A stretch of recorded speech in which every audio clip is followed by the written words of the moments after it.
What's good, YouTube? It's Rage Rail. So in today's video, I want to show you guys is Gun Empty Hawk mini scheme part 2. So if you enjoyed this video, go and drop a like on the video right now. Go ahead and sub and turn on post notifications on. So first and foremost, I am in the Seahawks playbook. Again, I'm in the Seahawks offensive playbook. And also, man, I want to just shout out to you guys, man. Those of you guys that are watching this video right now, I truly appreciate you. And if you guys rock with me, I would greatly appreciate if you drop a like on this video. It really helps me out in the algorithm, man, and I appreciate everything that you guys do for me. So without further ado, man, basically I'm gonna show you guys the gameplay. I hopped in the game and actually played against a fairly good opponent. He was playing with the Bucks. And defense he was primarily running a lot of man coverage. He started off his zone. I'm gonna show you guys how I kind of dotted up his zone. He switched to man coverage, and it was just a battle. And it's a really great example to show you what you'll face in, I want to say, like a worst case scenario, when you face somebody who's running man coverage but they're dropping zones here, dropping vertical hooks here, purples here, you know, running regular stock press man, you know, switching it up. So it's just really great all around gameplay, and I think you guys really will enjoy it. So quickly, what I want to talk about before I hop into gameplay, like about 30 seconds, I just want to show you the kind of plays I was running. So you'll see me run inside wheels, which is really nice. You'll also see me run inside cross. You'll also see me run this wide corner and this wide post wheel, which I believe wide corner and wide post wheel are very great for beating man coverage, and I'll get into that as soon as we hop into this gameplay. Also, wide receiver screen is good, even though I didn't run it this game, and there's a lot of other good formations. Also, this Hawk slot post has a really nice man beaters as well, and I'll get into that here in a second. But just wanted to take you guys through the plays that you'll see me calling the gameplay here, but hope you guys do enjoy this gameplay. So you can see right here, we are the Steelers and he is the Bucks, of course. Now, one thing I will say about the Steelers is that they don't really have as good wide receivers, so it was actually really tough to actually play with the Steelers because they really only have Deontay Johnson, who's 92 speed. And you would think that Chase Claypool would be really good on here, but he's kind of fast, but he's slow at the same time. Like, he has kind of quick speed, but his acceleration is really slow. So that's one thing I did notice. So it was really hard, but you guys can see right here, I'm actually putting my audibles together and kind of what's going on right here. So like I told you guys in part 1, this is a great stock play to see what your opponent's in as far as coverage wise. So I noticed he was in man coverage, and look at triangle, just like I told you guys in part 1, that play right there can split those two safeties. So you want to make sure that you have your best receiver right there. You're gonna find yourself having the most success when you actually do that. So that's how we're able to rip off that quick score. Now you can tell my opponent also did rip off a score of his own, so it is 7-7. And also what I'm thinking about doing, I'm thinking about doing more gameplay style where I show you guys full game and I'm kind of talking to you like I'm talking to you now. So this is called post commentary. If you guys, you know, aren't familiar with it, I'm thinking about doing either post or live commentary. I haven't decided which one I want to do because live, sometimes I try to keep my emotions in check. Obviously, if it's post commentary, I can keep my emotions in check, and that's how I'm able to talk to you guys now. Because then basically, if some things are making me mad, you guys won't really see it. You won't really see it. You know, they call me, you know, my YouTube name is Rage Rail for a reason, I promise y'all, because I do get aggravated with this game.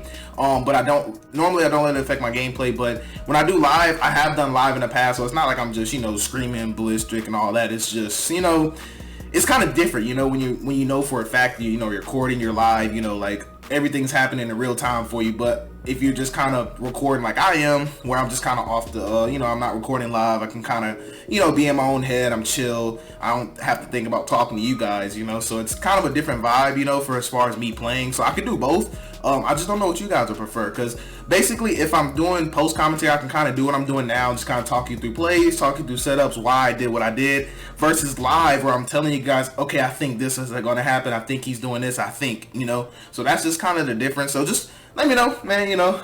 But anyways, right here, let's kind of just hop back onto the game real quick. So I like to alternate between this wide corner play, I believe it's called wide corner, and the wide post. So basically the difference is the slot, that tight end, he's either going to do a corner route or he's going to do a post. And you can actually create a lot of unique route combos based on that two principles. So this is the one with the corner. So basically right here, I'm just trying to make his user feel isolated. So right here, I'm going to motion over that corner route to turn it into a post, and I'm going to put a backside slant to hold that user, and then I'm going to also allow square to have that dig route. So I got a lot of options. You can tell right there, user came back for the slant / in route, so I'm going to go ahead and look for my post. And what made this hard is because he was alternating between putting purples out there, and he would either rush 3 or he'd rush 2, or sometimes he'd even rush 1 person. And he dropped like a vertical hook, he dropped a purple. So, you know, it really made me have to work a little bit right here. You can tell you rush 3 people, just kind of play stock man coverage. I was waiting on triangle because like I told you guys, triangle could split. if you get a good animation. Just like that's why I try to spend so much time in practice mode with you guys, telling you like, hey, if they press, look for this. If they don't press, look for this. You know, that's why I tell you guys, because there's a lot of good people who will alternate between pressing and not pressing, just based on, you know, whatever they're calling, whatever cover show they're calling. So right here, this is the one with the tight end on the post route. So basically right here, I got a backside zig route, and I got this little in route combo with the X over the top. So I'm basically just going to read the user.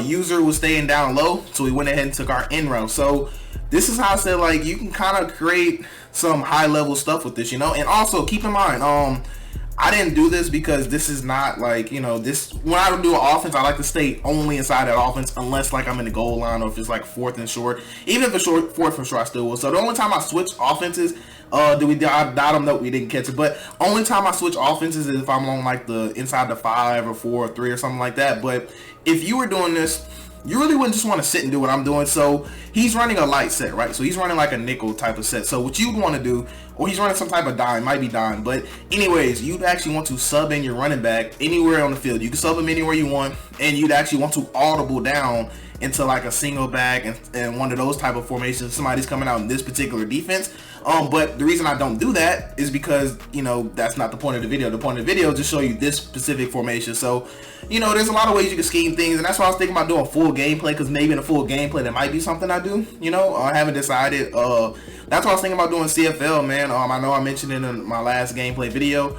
about the CFL, so just stay updated with that, because I'll try to keep you guys updated, because I really want to show you guys some full gameplay, but I really want to give you guys schemes as well, because I have fun making these schemes, honestly. Like, if you want to be completely honest, this is what's keeping me in the game. Honestly, being able to just come up with these new schemes, you know, and, you know, I know other people are running similar setups, but then I'll show you, hey, these are my setups, you know, and, you know, I might be able to add on to what you already have. So that's literally why I love to actually come on here and just give you guys new stuff.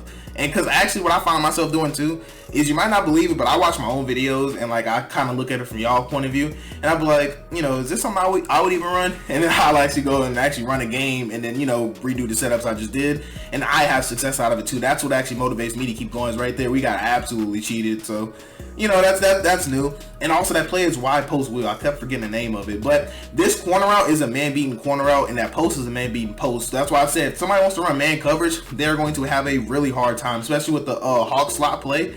That will be any type of man with one high safety. So right here, watch X. Look at how much separation he gets right there, and that's on Sherman. That's why I said the Bucks are actually kind of tough, because Sherman is a free safety on here. So that means that he can actually play, like, you know, in actually unique spots on the field and actually have pretty good coverage, because he is Sherman. You know, he might be slow, but they still gave him good coverage. But anyways, like I said, this is the only time you guys will see me actually not in a particular offense that I'm doing a video on, is if I'm on the goal line. As you can tell right there, I mean, you're not really stopping Najee, you know. No chance. He could have ran commit. I think he did ran commit. Still not gonna stop it. But anyways, 14-14. So you can tell we're battling, man. That's why I really wanted to show you guys this full game, because he was going, you know, it's the Bucks. So like, it's so much stuff you can do with just only the Bucks, you know. So that's why me personally, I try not to show videos of the Bucks unless it's a hot route master scheme, and I barely have any of those on my channel, barely, just because you really don't need it to be good. Because there's so many people, man, who just sit on here and just only pick the Bucks, and I'm like, why? Why did you pay $60-$70 just to sit up here and play with the Bucks on hot? You could have just did that in, like, I don't know, Mutt or something. You just go to Mutt, you know. But I don't know. Some people I just don't really respect. I think when I checked his at the end of the game, he actually played with more teams than just the Bucks. So I respect that. So if you play with more teams than because there's something. Oh, right here, watch this dot. So look at this, baby. Look at Ben. Look at my boy Ben. Hey, so if you guys didn't know, what I did was I actually subbed my receiver to that outside position, because I knew he was going to have a favorable matchup, and we actually ran that little inside cross play, which actually is that S route is actually a man beating S route. It can be, as long as you get a win animation. So he was playing a lot of press, so I knew I was going to get a win animation if I moved my best receiver over there. So that's kind of like why I kind of want to do live commentary, because then I'll be able to tell you guys that, like, hey, I recognize he's doing this. Let's counter it by doing this, you know. So that might be something I might accidentally miss on like a post commentary, if that makes sense. So that's why I was like, I don't know, man, because I like both. But anyways, we're really moving the ball, man. But man coverage, as you guys know, with the Bucks is you would think it'd be easy to stop with the Bucks, but no. But the Bucks are just they're just an all-around good team, because they got Vita Vea, you know, they got Shaq Barrett, and they have somebody else that I can't think of right now. Another good pass rusher, I can't think. Is it Ndamukong Suh? Yeah, I want to say it's Ndamukong Suh. Is right there. We make an excellent dot right there. But Ndamukong Suh, you have 3 great pass rushers. You have overrated man coverage. You have Tom Brady at the helm. You know, you have Chris Godwin, Mike Evans, Rob Gronkowski. Like, the Bucs are literally just loaded for no reason on Madden. And that's why I personally, that's why I said you hardly ever see any videos of me with the Bucs. Because, like, it's almost just cheating, honestly. It's really just like that. Like, it is so hard to beat the Bucs when you have a bad team, just because of, you know, Madden BS, the animations and all that. So you really have to be on your P's and Q's. It's right there. He played great defense. But for those y'all watching, like I said, what I would recommend, if somebody's running this and you want to run empty, just sub in a running back and audible down to like single back or something, and just make them pay for it. Have them come out in a 3-3-5 or some type of 4-down lineman front. And then, you know, just go crazy at that point. That's what I would suggest. But anyways, right here, you can tell he's only rushing 2, so I really have all day. And right there, we just get just the weirdest animation right there. I have no idea how he's not able to keep his feet down right there. But, you know, it's whatever. So, it's a lot of that. And like I said, you guys can tell, for the most part, I'm only calling Y corner or the wheel play, the little corner post, whatever one. You know, the corner or the post, because I forget the names of them. But yeah, so really make sure y'all guys are watching the setup. So this right here is actually a really good setup. I didn't really get to utilize much because it's going to isolate the user in the middle of the field. So notice how actually I almost got baited right there. That was actually my fault. I didn't think he was going to fly over there. I don't know why I did that. I had the left side read open, and that's how I make my read. So if the user normally shoots right, I'll go ahead and read left. If the user normally shoots left, I'll go ahead and read right. That's how I love to do it. And right there, that's why I like to do that, because if you're not careful, you can't throw a pick, you know, if you choose the wrong side. But regardless, right, we got a 4th and 10, so we have to get off the field. So my thought process on this is he going to choose X or triangle? X or triangle. That's what I'm thinking, X or triangle. Okay, he took triangle. And right there, I should have waited on R1 because I completely forgot about my end route I had. That's why I told you guys my mindset was X or triangle. But if I would have stayed patient, I had that end route breaking wide open because he had to choose X or triangle, which would have left R1 literally wide open. But thankfully, we actually do catch a pick. He throws it into triple coverage, and we are able to come down with the pick. So we have life. All we have to do is go down here and score, kick a field goal, whatever. We pretty much win the game, but we start at our own 5-yard line, so we really have to drive. So this is the wheels play right here. So I put a zig route right there in case it beats man coverage, and then right there I wanted kind of circle, but didn't really trust it, so I wanted to go ahead and playmaker right there. We're going to go ahead and get up the field and start taking our yards right there. So at this point, I'm just chilling, you know. I understand that I'm up by 7. No reason for me to rush anything at all. So I just want to dink and dunk. So right here, this is that little inside wheels play. So this time, instead of a zig, I put him on a drag route just to see what he's going to do about it. So right here, I notice he's on square. Look at this. I just get the worst back foot inaccurate. I mean, are you serious? Like, I can understand it just being thrown in the ground or something, but you telling me a back foot inaccurate is going to throw it directly to the DB? Like, literally directly to the DB, and I had nothing but space right there. So that's kind of what I mean when I say animation. So, of course, he is going to end up scoring off that. You know how it is with Madden. Anytime some fluky stuff happens like that, they get the ball like that, they are most definitely going to find a way to score. So it is 28-28, man. So we just have to, you know, keep balling out right here. So right here, great defense by him.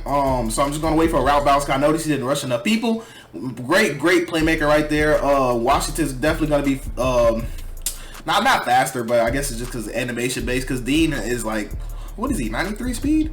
And Washington's only like 91. So just a great playmaker, I'm assuming. I have no idea why he burnt him that bad, but we'll take it.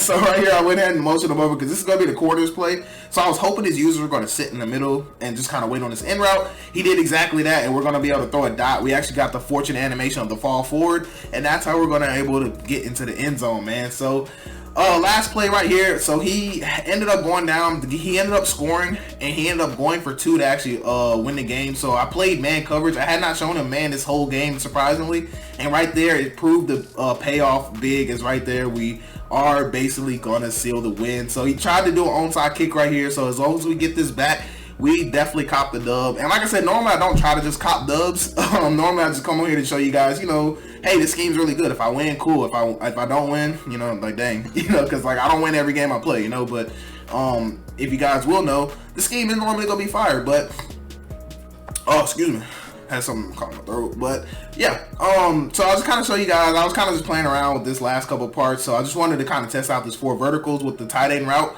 So my thought process here was, okay, I'm gonna make him choose between triangle or X. because I know he's not zone dropping. So circle is going to be basically a decoy, and I'm really looking between triangle and X guy. I know he's going to follow that backside slant. Nobody's going to leave a backside slant, and so I wanted that in route, and you know, we could just get the worst animation possible right there. And normally in routes are normally money versus man coverage, but right there we just get the unfortunate animation. So right here I decided to come inside wheels. I decided to put X on the slant because that setup is nice too. Now I could have had him on the sideline had I waited, but I just didn't see what I wanted. So watch this little high level play right here. So instead of scrambling out, I'm going to go ahead and throw that right there. Now I probably should have threw triangle, but either way I still call it a high level play because that's going to allow us to go ahead and seal this victory. But I hope you guys did enjoy this video. Do let me know if you love this scheme. Drop a like if you enjoyed it. I'm Rage Real, and I'm out.